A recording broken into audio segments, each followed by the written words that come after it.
Hello and welcome to my kitchen. My name is Valerie. If you're new here, I hope that you enjoy all the recipes that I share with you. Today I'm going to be prepping a few things for our weekend. I wanted to do a little bit of breakfast prep. I'm going to do granola and some fried corn mush, and then also I need to make some ranch dried powder. We're going to attempt a new snack today. Hopefully Frankie will enjoy it. And just a few other things to get our weekend started off. So I hope you join me, and I hope you enjoy all the recipes that I share with you today. One of the first things I'm going to do this morning is get some juice started. We love this homemade cranberry juice, and it is so wonderful to have on the shelf. I made this back in December, and I think I did right around 30 some quarts of it. It is so good.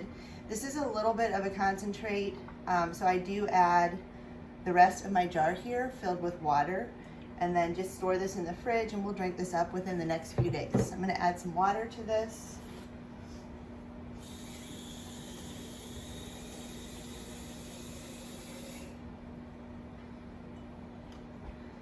And then these cranberries that are in here, I've actually dehydrated them and then put them into like my granola or yogurt, stuff like that. It's really good to do that, or you can just eat them out of the jar too. So I'm going to save those. I already do have my dehydrator going this morning, so I might throw another tray in there and dehydrate these so we can use them with our cereal. And these jars or these bottles, you can get them on Amazon. Every once in a while, Aldi even has them. They're so nice to have fresh juice in your fridge. So I'm going to get this in my fridge and get started on the rest of my stuff. I have quite a big list of things to get done today to prep for the weekend. Since today is a little bit dreary out, it's cold, rainy, I got the wood burner going, it's nice and warm in here, but I wanted to make a nice meal for dinner tonight, and I do have leftover mashed potatoes. Whenever we have mashed potatoes for dinner, I always try to make extra because I will use them in another meal. We love pierogi lasagna, so a lot of times I'll do that or make a couple batches and put a couple pans of that into the freezer. It's so simple to pull that out. So today we're making gnocchi, and this is so simple. I have my mashed potatoes here. I just kind of stirred them up to break them up a little bit, and I did stick them in the microwave for about a minute just to warm them up a tiny bit. I'm going to add in a teaspoon of salt and 2 eggs, and then 2 to 2.5 cups of flour. And I do have 2 pounds of mashed potatoes here. So I'm going to get this all stirred together, and once the dough comes together, I will roll it out. And I do have this little gnocchi board. It's super handy to have this. You could use a fork too if you don't have that. I actually used a fork for years, and then just over the past year bought that. I'm gonna get this all mixed up.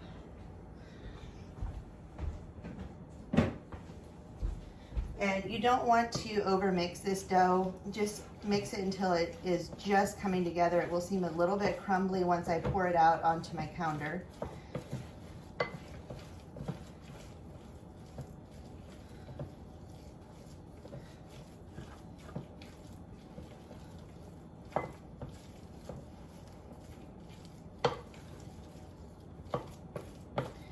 Going to make a larger batch, so what I don't use for dinner tonight, I'm actually going to put on a sheet pan.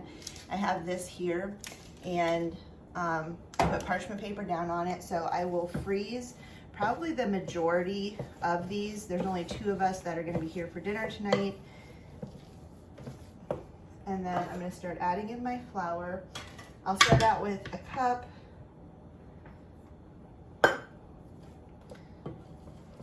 And the recipe I use calls for 2 pounds of potatoes. This was right under 2 pounds. So I'll probably only need 2 cups instead of the 2.5. Once this all comes together, I will show you what this looks like.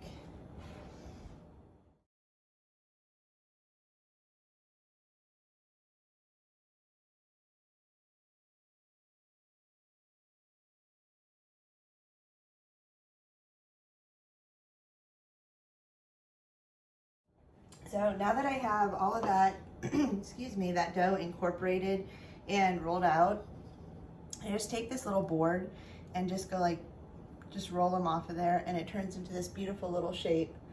So I'm gonna get all of these done and onto my tray so that I can get these into the freezer.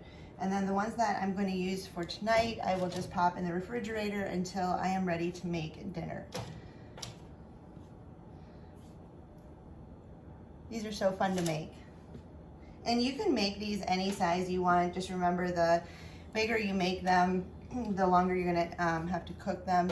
And then once you go to use them in your recipe, you just want a pot of boiling water and I usually do maybe, I don't know, a couple cups worth into a kettle at one time. Once the water is boiling, put them in, and then as soon as they start to float, you want to use some kind of a ladle that has holes in it or strainer, and pull them out and then put them into whatever dish you're making and coat them with your sauce. These are excellent in like a mushroom cream sauce or just with pesto even, or brown butter sauce. There's so many different ways that you can use these. So just don't overcook them because they are mostly potatoes, so they will fall apart and disintegrate. I'm gonna get these all finished and into the freezer. So one thing I wanna show you before I put these in the freezer, these pans, I believe they're Nordic ware. Let me see here. These are available, yes, they're Nordic ware. These are available at Lehman's and they come with a lid. These have been an absolute lifesaver. I have 3, I think my mom has like 5 or 6 of these. And there's the more shallow like sheet pan, and then there's one that's actually tall enough that you can put cupcakes in these. I use these for like anytime that we have anything catering wise where I'm doing a lot of cookies or cupcakes, especially around Christmas time when I'm doing a ton of baking. These come in so handy. I absolutely love these. So for like the gnocchi that I'm doing today, I just pop the lid on and I can stack them together. These 2 sheet pans are ready to go into my freezer. And then once the gnocchi is completely frozen solid, I will put them into Ziploc freezer bags. And then we'll use them over the next month. If I was gonna store them longer, I would probably just use my food saver and vacuum seal them. But this is gonna be fine just because we'll use them up fairly quickly. So I'm gonna stick these in the freezer and then I'll portion them out into like dinner size bags. And 1 tray is enough for like us to eat when the boys are here. And then this last little bit that I have, I'm gonna roll out and put this into the fridge. And once you go to cook these from frozen state, you can just dump them directly from your bag into your boiling water. You don't have to thaw them out or anything like that. If you do thaw them, they're gonna start sticking together. So I would say just dump them in frozen and they're gonna cook up just perfect. Have your water boiling. You can salt it if you want to. It's kind of up to you. And then as soon as they float, just pull them out and add them into your sauce. So I'm gonna pop these in the freezer, clean up, and get started on my next thing. So the next thing I'm gonna get started on is my granola. I am almost out and I love having homemade granola on hand. So I started with a 1/2 cup of melted coconut oil. I'm making a double batch. The one that I have linked is just for a single batch, but we do go through this quite quickly. This is something we love to put on yogurt, and my daughter just actually likes to snack on it on its own. So I'm just gonna mix my honey in here and then add in my oats. And I'm using old-fashioned oats. I have done this with quick oats too. I don't think it really matters that much. So I got those in there, and then I'm gonna add in a cup of nuts. You can do pecans, almonds, whatever your favorite is. And then for my coconut, I'm actually going to wait and add that in a little bit later. I bought the coconut chips instead of flakes. I like the bigger texture of that. And those were already toasted. So I'm gonna wait to put those in until about halfway through the cooking period. And I do have my oven preheating for 300 degrees. So I'm gonna get this in, and then I need cinnamon. I did mix my vanilla into my coconut oil already as well.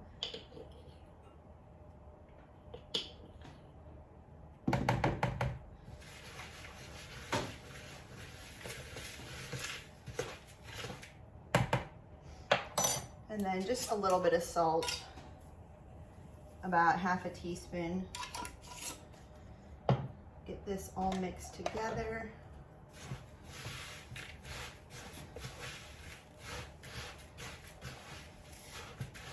Actually, I think I'm gonna add a little bit more nuts to that. I like my granola a little bit chunky.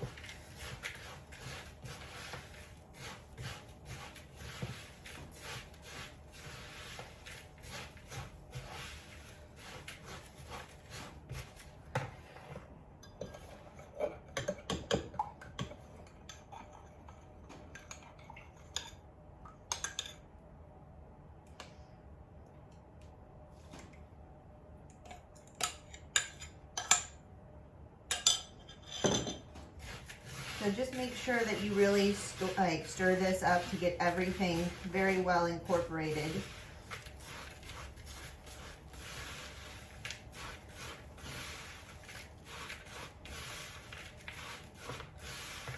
And then I have my Pampered Chef stone pans out. These are not dirty, they're just very well seasoned. I've had these for probably close to 20 years, and those are the only things that I use to bake on is the Pampered Chef stones. I absolutely love them. You can't really burn any cookies or anything on them. They just evenly darken like all the way around. I've tried baking on metal pans and everything either burns on the bottom or doesn't cook properly. I don't know why I have problems with regular sheet pans. So this is all mixed, and I'm going to divide this into 2 pans here. And you just want to spread this out. Once my oven is up to temperature, I'll put these in, and then I stir them like every 15 minutes just until it is toasted to how I like it. I would say maybe like 30 to 45 minutes. You just really want to keep an eye on it because it will turn real quick and get too toasty. So I'm going to spread this out, put these in my oven, and then in about 20 minutes I'm going to add my coconut. It's not very darkly toasted at all. It's just got a light toast on it, so I just don't want this to burn in the oven. So I'm going to put these in and get my dishes cleaned up from this. That is something that is so quick to make, and it is so good to have on hand. And then while that is actually cooking, I am going to get started on my next recipe. And I'm going to make up my ranch powder. I used almost all of my ranch powder yesterday. And this is amazing for recipes that call for like a pack of ranch seasoning. But this makes the best dressing. All I do is add buttermilk and like a Greek style plain yogurt, and it makes the best dressing. We have tried every ranch dressing available, and I think a lot of them taste like plastic. They have so many different additives added in anymore that we've just never found one that we really enjoy. So I'm gonna get all this cleaned up and put away and then get started on my next project. Okay, so I'm gonna get my ranch powder mixed up, and I make a double batch of this, and we go through this quite quickly. So the first thing is I use buttermilk powder. You could also use milk powder if you wanted to. I just think that the buttermilk powder gives it a little bit more of a tang. So for my double batch, I'm doing 1 1/3 cup of buttermilk powder. And then my spices I'm adding in, and most of this stuff I dry from my herb garden. Some of it I do buy from the store. The onion flakes and onion powder and garlic powder I don't do my own of yet, but hopefully soon I will. So I'm going to add in dill, garlic powder, onion flakes, onion powder. Get this all in here, and then let's see, 4 teaspoons, so I'm doubling this, of pepper, and the same of salt.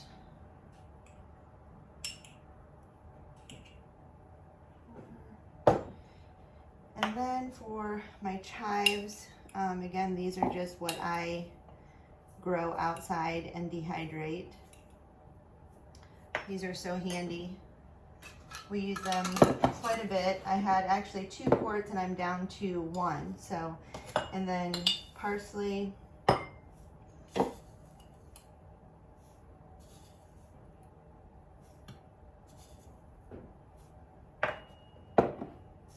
Actually gonna smash that up just a little bit to grind it up a little bit more.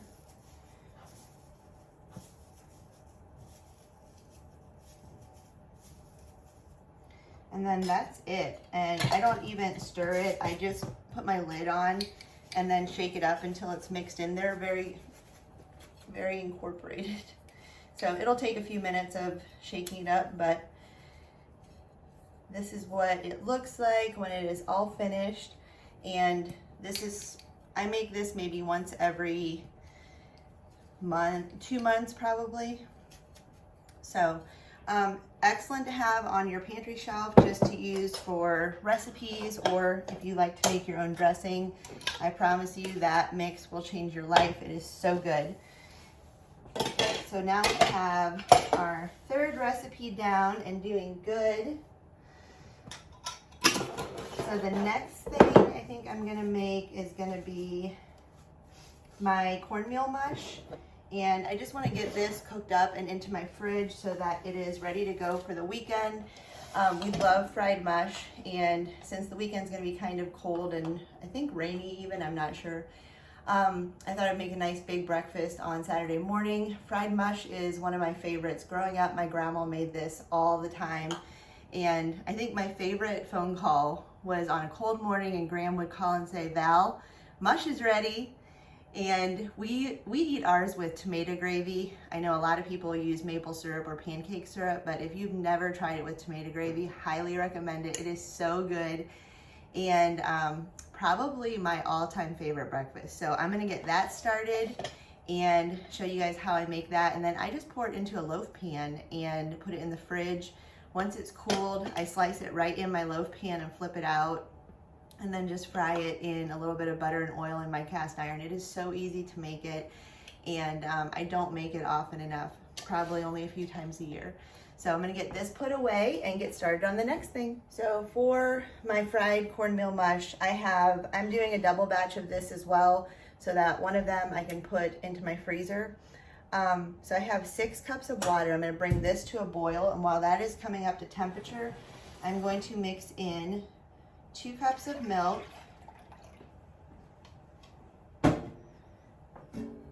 and 2 cups of cornmeal. I use yellow cornmeal.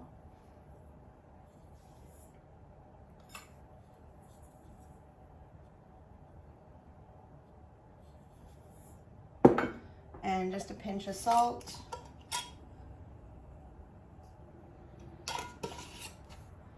And then you just want to stir this up and let this sit, and that cornmeal will start to absorb all of that milk.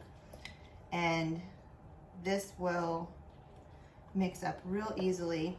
Once my water is coming up to a boil, I will slowly whisk this in, and then it just cooks for about 15 minutes. So I'm gonna let this sit and absorb while my water is coming up to temperature.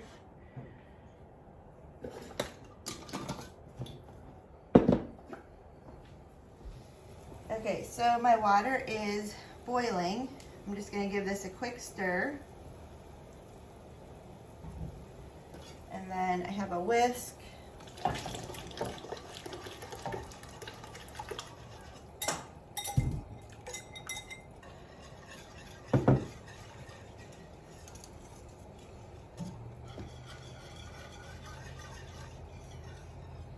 I'm gonna turn this down to like medium low, and then I will continue to stir this every few minutes until it's thickened up, and this will take maybe 5 to 15 minutes. I'm making a double batch, so sometimes it takes a little bit longer.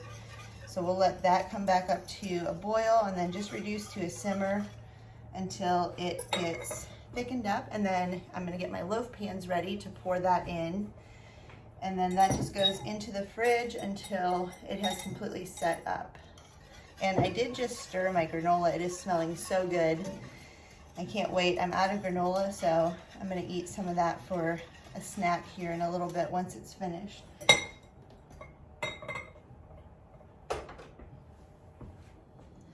So this is cooked for about 15 minutes now, and it is really, really thickened up. Frankie's awake now. Hi. So I'm going to turn the heat off on this, And I'm actually gonna let this sit for just a second before I put that into my pan.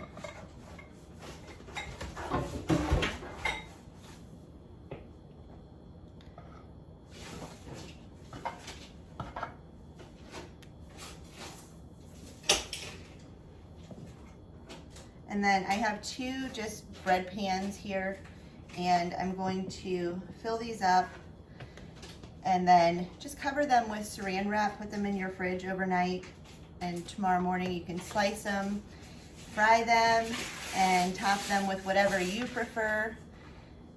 If I have time today, I'm gonna make my tomato gravy so that that's ready to go. But like I said, we absolutely love it with tomato gravy, and I even put that gravy over like my eggs, home fries, whatever else we have for breakfast. It is so good.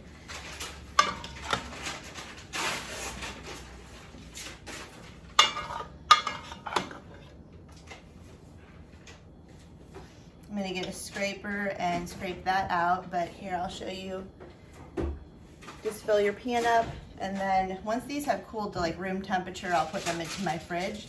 So I'm gonna get this scraped out and finish putting into here. And my granola is actually just about ready to come out of the oven. I did go ahead and add my coconut flakes into that as well.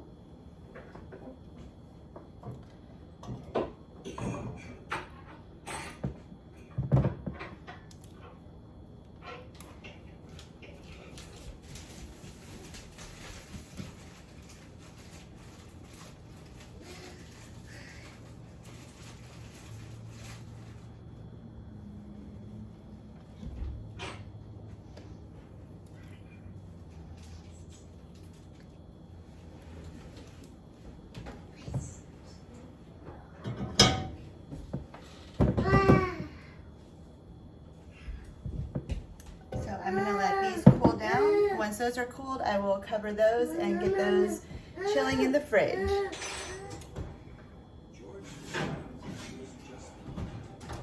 So my granola is all finished, and I'm just gonna let my two pans sit here on top of the stove and cool down completely. That will still continue to toast a tiny bit on the pan because of the stone pans. They retain the heat for a little while. So I'm just gonna let these sit here until they are cooled down. And then I store these just in a mason jar on my pantry shelf. And then we use this for breakfast. So once this is all cool, I need to taste this. Perfect sweetness, absolutely love it. So we'll let these cool down and then get started with our, I think, last recipe. So the last recipe that I am making today is going to be some little goldfish crackers. And this is my first time making these, so I really hope that they turn out. So I'm starting with a cup of flour in my food processor, and then I'm going to add in 3 cups of cheese that I shredded. Make sure you get a block of cheese and shred it yourself. You don't want to buy pre-shredded cheese, since they put like anti-caking stuff onto that cheese. So I have 3 cups of grated cheddar, and then my spices are paprika, onion powder, garlic, and salt. I'm just going to sprinkle this over the top. And then, one second. Okay, she was struggling with what she was playing with. Then I'm going to add in 6 tablespoons of cold butter.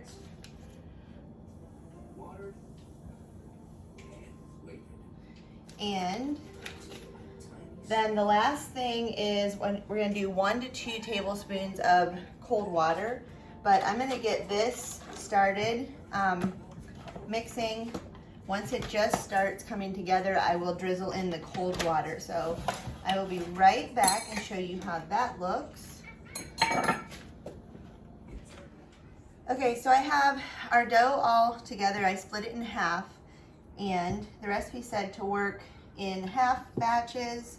I'm just going to roll this out on a lightly floured surface, and I do already have my cookie sheets ready to go into the oven, and I do have them lined with parchment paper.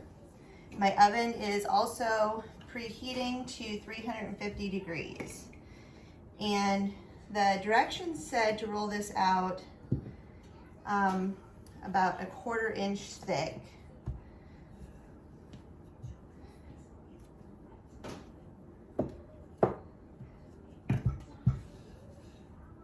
Try and get it as even as possible. And then, oops. I did order a set of these little cutters, and you can use them for like vegetables or crackers. I actually cut out a bunch of cheese and some cucumbers for her yesterday, and she loved it because they had little shapes.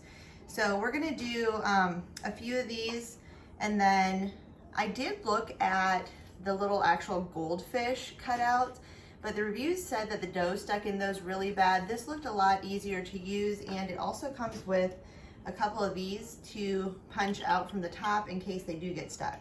So we are going to try these and see how they work.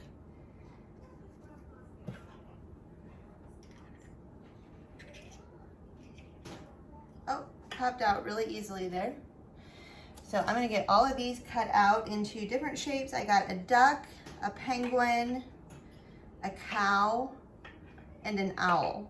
So we are going to test these out, and I'm going to get these all cut out and onto my sheet, and once the oven is ready, we'll pop them in the oven.